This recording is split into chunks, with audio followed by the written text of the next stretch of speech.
கர்த்தருக்கு ஸ்தோத்திரம். இன்றைய வசனம் 1 கொரிந்தியர் 15:10. நான் இருக்கிறது தேவ கிருபையினாலே இருக்கிறேன். 1 கொரிந்தியர் 15:10. நான் இருக்கிறது தேவ கிருபையினாலே இருக்கிறேன். இங்கே பவுல் ரொம்ப அழகாக சொல்கிறாரு, நான் இருக்கிறது தேவனுடைய கிருபையினாலன்னு சொல்லி. ஆமேன். நம்ம அந்த மாதிரி சொல்கிறோமா? கொஞ்சம் யோசிங்க. நான் இந்த நிலையில் இருக்கிறதுக்கு காரணம் ஏசப்பாவோட கிருபைன்னு நம்ம சொல்கிறோமா?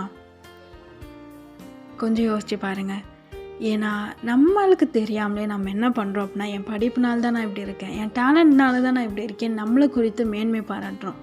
ஆனால் அதெல்லாம் ஒன்றுமே இல்லை.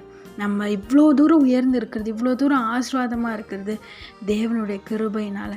அது நினைத்து ஸ்தோத்திரிங்க. ஆமேன். ஏசப்பா இன்னைக்கு உங்ககிட்ட சொல்கிறாரு, உங்கள் ஆசீர்வாதத்துக்கு இதெல்லாம் தடையாக இருக்கலாம், உங்களோட மேன்மை தடையாக இருக்கலாம்.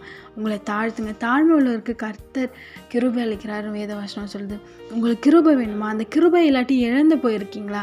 அது காரணம் உங்களோட வீண் பெருமையாக இருக்கலாம். இன்றைக்கி உங்களை தாழ்த்துங்க. ஏசப்பா நான் இருக்கிறது உங்கள் கிருபை, இந்த உயர்வு உங்கள் கிருபை அப்படின்னு நீங்கள் சொல்லும் போது நிச்சயமாக ஏசப்பா உங்களை இன்னும் அதிகமாக ஆசீர்வதிப்பார். உங்களை மன்னிக்கவும் வல்லவராக இருக்கிறார். ஆமேன். உங்களுக்கு ஏசப்பா கிருபையாக இறங்கி உங்களை ஆசீர்வதித்து உயர்த்துவார். ஆமேன்.